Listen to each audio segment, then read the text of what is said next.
ವೀಕ್ಷಕರೇ, big boss season 12ರ contestant ಆದಂತಹ ಮಾಳು ನಿಪ್ನಾಳ್ ಹಾಗೂ ರಕ್ಷಿತಾ ಶೆಟ್ಟಿಯವರು ಬಿಗ್ ಬಾಸ್ ಮನೆಯಲ್ಲಿ ಅವರ ಗೆಳೆತನ ಯಾವ ರೀತಿ ಇತ್ತು ಅಂತ ನಾವು ನೋಡಿದ್ದೇವೆ.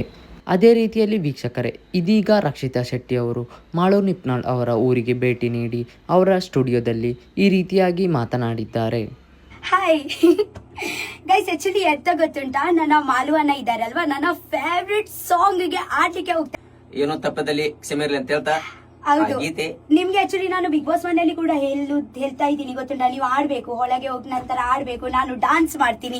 ಇದು ಆಕ್ಚುಲಿ ಸತ್ಯ ಆಗುತ್ತೆ ಇವಾಗ ಟುಡೇ. ಅಂದ್ರೆ ಬಹಳ ಇಷ್ಟ. ಯಾಕಂದ್ರೆ ಬಿಗ್ ಬಾಸ್ ಮನ್ಯಾಗಂತರು ಬರೇ ಅದ ಎದ್ರು ಕೂತ್ರು. ಈಗ ಆಲ್ರೆಡಿ ನಮ್ ಕಂಠ ಸಿಗ್ಲಿ ಒಂದ್ ಹಂಗ ಜಸ್ಟ್ ಪ್ರಯತ್ನ ಮಾಡಿದೀವಿ.